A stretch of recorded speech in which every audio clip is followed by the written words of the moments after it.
Chile ha contado con grandes maestros de la historieta, que han sabido reflejar las distintas épocas de la sociedad a través de sus obras narrativas gráficas.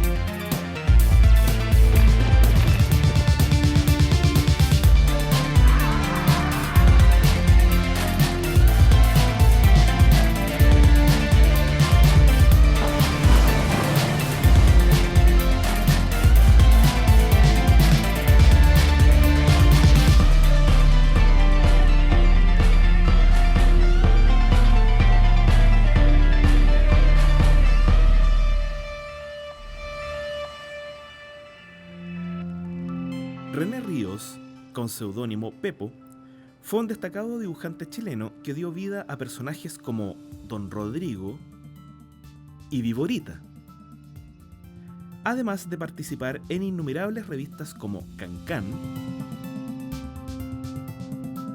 El Peneca y El Pingüino, aunque es especialmente recordado por crear al que se convertirá en el personaje más popular de la historieta chilena, Condorito.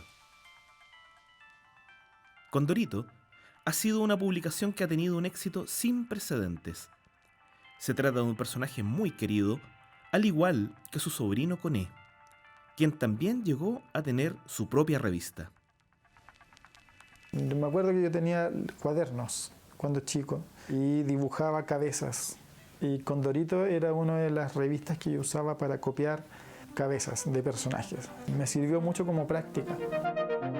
Un amigo me propuso dibujar unas viñetas al estilo como si fueran de Pepo, así como si fuera Condorito, ¿cachai? Y me puse a dibujar, como a copiar el estilo, y me di cuenta que el estilo lo tenía súper interiorizado. La forma de hacer las manos, las narices. Y ahí me di cuenta, chuta, Pepo es una gran influencia en mi trabajo, pero como que no me había dado cuenta. Pepo era un muy buen creador de personajes. La fauna que había hacia atrás estaba mucho más enraizada con lo que es nuestra cultura. Con cabellos de ángel, Yayita, Yuyito, había mucho personaje. Eso era muy entretenido.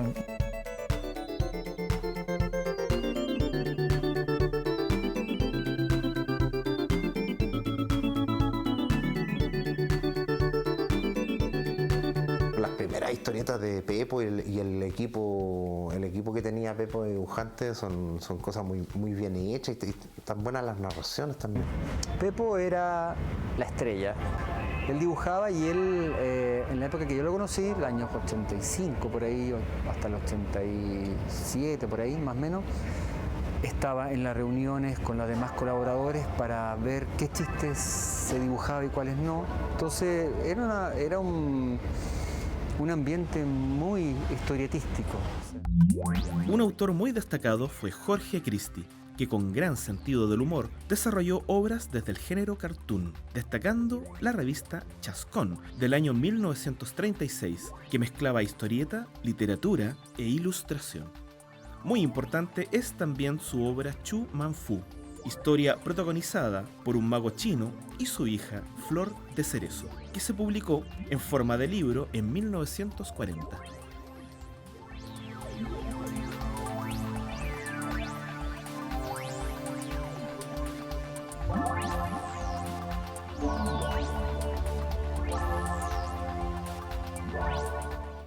Mario Igor fue uno de los más grandes dibujantes que ha tenido nuestro país. Con un trazo preciso y un gran interés en el género de la fantasía heroica, Igor tempranamente viaja a Santiago para incorporarse a publicaciones que hoy son consideradas de alto valor histórico en la narrativa gráfica, entre las que destacan El Peneca, El Manque y Mampato.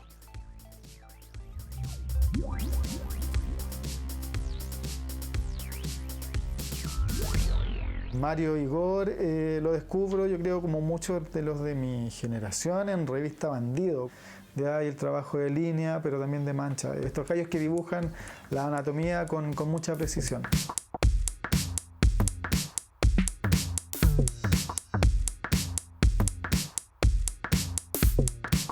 Además del trabajo con técnicas tradicionales, plumilla, pincel, eso fue lo que me impactó de Mario Igor. Yo recuerdo claramente una clase magistral privada que le hizo Mario Igor a mi papá. Fue una clase magistral de acuarela.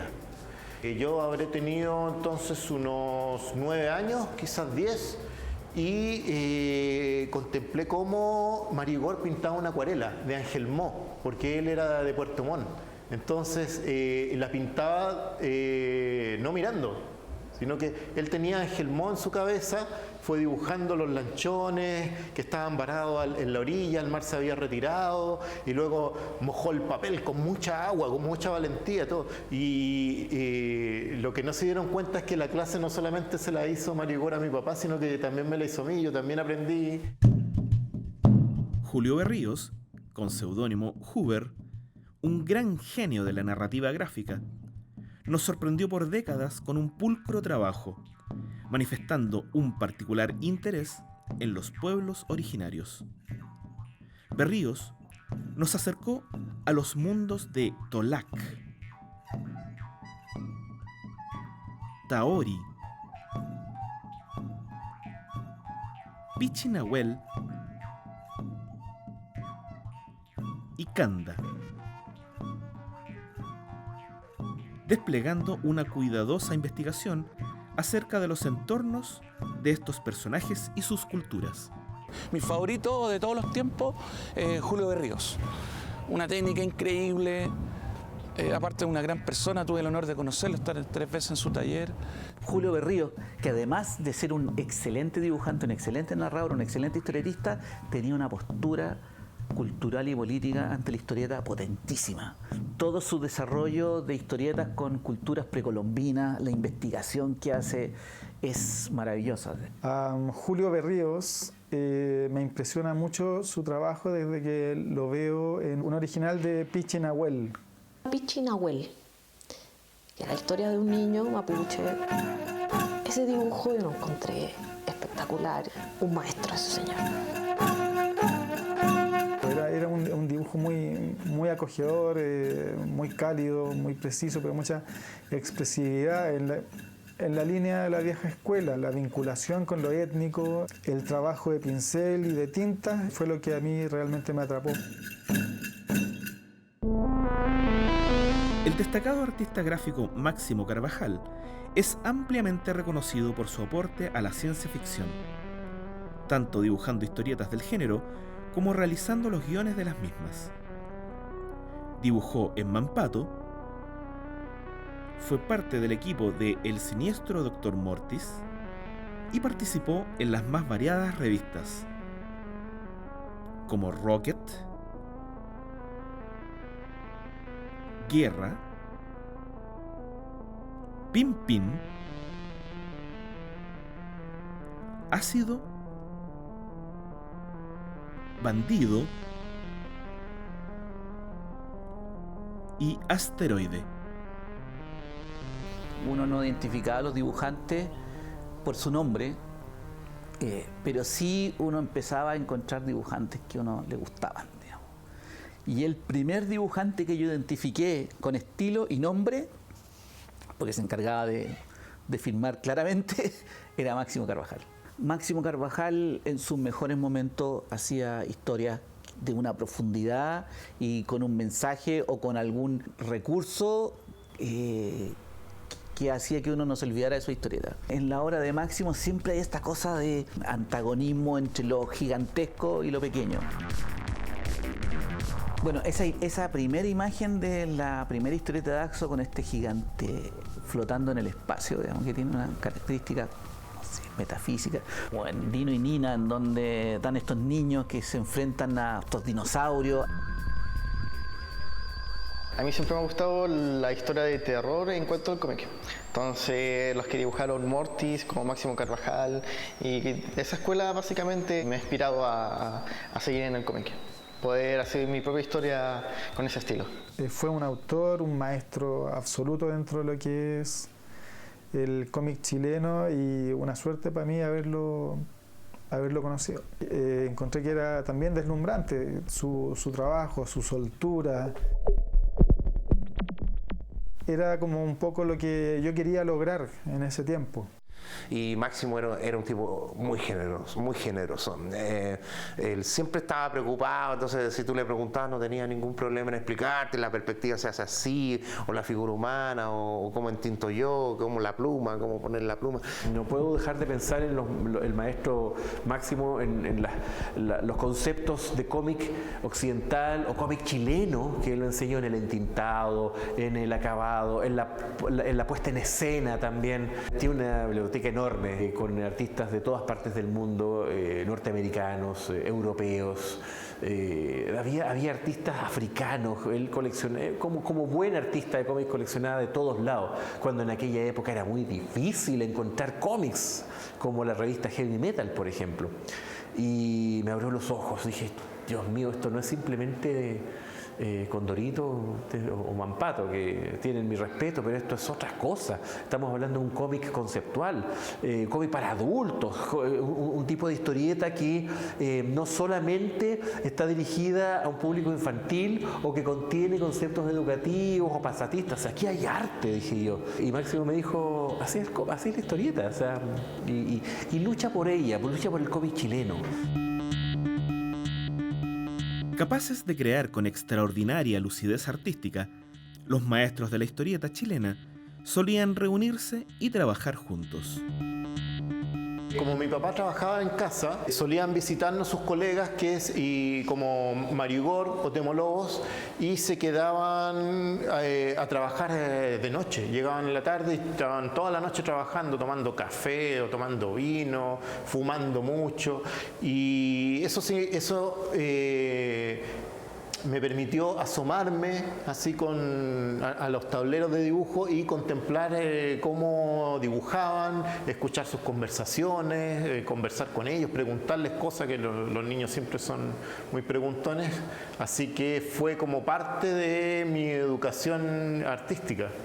Me siento hasta el día de hoy muy afortunado de haber tenido esa oportunidad de tener en mi casa junto a mi papá a auténticos genios de la historieta y la ilustración en Chile y poder aprender de ellos. Hola, soy hijo de Óscar Vega, quien fue el primer dibujante del personaje Mampato hace ya 50 años, en 1968, cuando apareció la revista.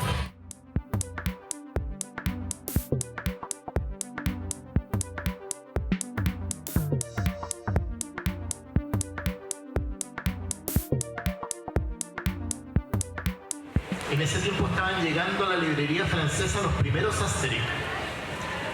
Y esos Asterix le volaron la cabeza no solamente a mi padre, sino que también a Eduardo Armstrong, que quería hacer una historia de Mampato, que viajar a Roma y todo eso. Entonces estaban vueltos locos con Asterix, y él siempre comentó que lo que hizo fue mezclar a Asterix con Daniel el Travieso. Los Mampatos de Temo Lobos se habían editado y reeditado muchas veces en diferentes editoriales y en diferentes formatos, pero desde los años 60 y 70 que no se reeditaban los que había hecho mi papá, Óscar.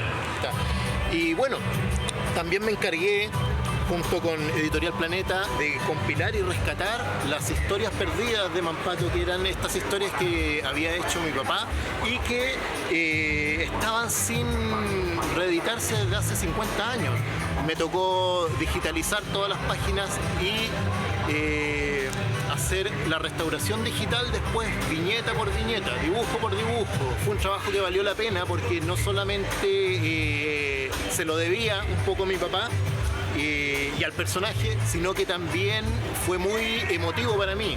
Al hacer ese trabajo fue como meterme en la cabeza de mi padre como dibujante y volver a revivir el proceso de dibujar cada una de estas aventuras, al mismo tiempo de entenderlo más aún como dibujante. O sea, terminé haciendo este trabajo de rescate y terminé aprendiendo más, además de volver a disfrutar de la historia.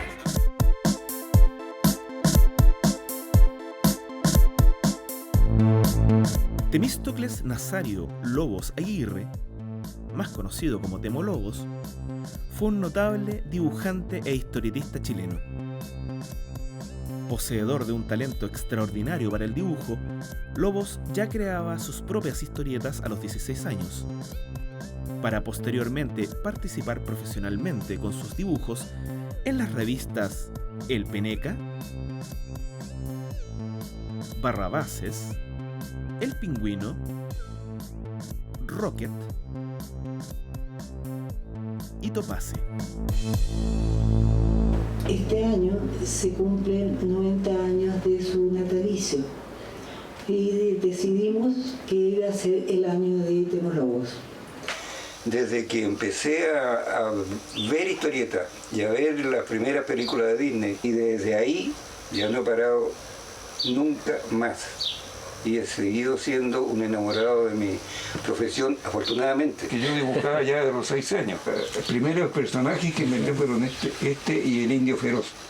Pero de ahí ya vino una especie de historieto ragia. No hemorragia, historieto ragia. Creador de personajes como Ogú, Máximo Chambones, Ferrilo, Nick Obre y Alaraco, entre muchos otros, Temo Lobos es particularmente recordado como el principal desarrollador de Mampato. Yo estaba como en tercero medio, andaba mostrando mis monitos en todas partes y yo primero fui donde Pepo y me dijo sí que tenía que seguir estudiando yo. Y los ayudantes de él me dijeron, tú tenés que ir donde Temo Lobos, porque dibujáis igual que él. Acá se nota que yo dibujo como Temo Lobos, se ve al tiro. Esto lo dibujé yo.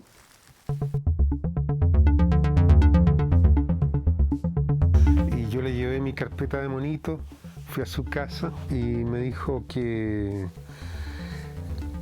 trabajara con él, porque le pasara tinta. Y aprendí como en la cotidianidad, porque era así él en su escritorio y yo en una mesita más chica, y me explicaba, por ejemplo, qué personajes funcionaban, cómo hacer para que un personaje te durara siempre. Me decía que den para mucho. Y si uno se fija, todos los personajes cómicos de ese tiempo tienen esa característica, son unidimensionales, no tienen contradicciones. Por ejemplo, el enojón, ya.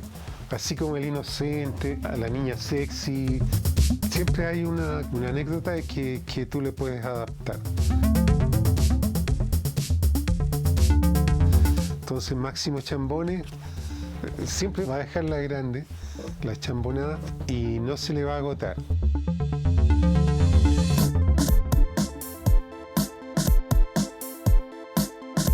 Mi papá leía todo lo que le cayera en sus manos.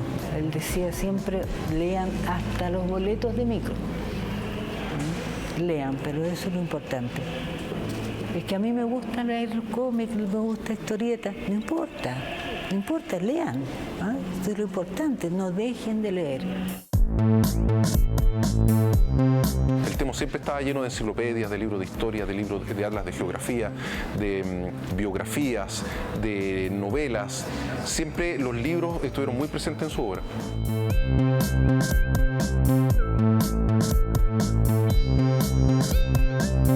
Temo y la forma que tenía de contar historias con Mampato también me cautivaron, y con eso descubrí que no solo había que dibujar, sino que había que contar una historia.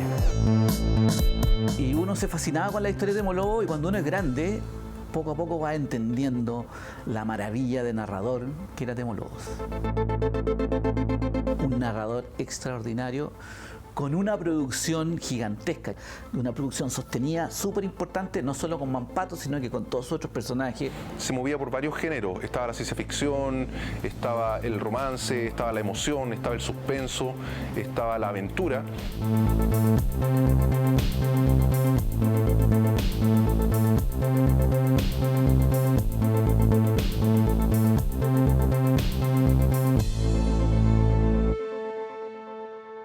Yo estoy llegando ya a los 80, estoy ya en los 80 primaveras. He dejado ya 7.000 páginas dibujadas, sin contar las ilustraciones, cientos de ilustraciones y portadas y colores, dibujos de colores y todas esas cosas.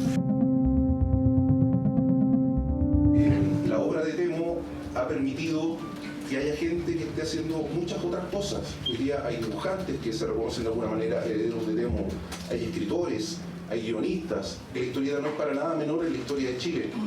Y de hecho me llama mucho la atención que no exista un premio nacional para artistas que hacen historieta. ¿Por qué no hay un historietista que se haya ganado el Premio Nacional de Arte? Podría haber sido Temo, podría haber sido Pepo, podría ser Pervi en el futuro. Es importante pensar que la historieta no es un arte menor, es un arte de consumo masivo con el que la gente se entretiene y aprende.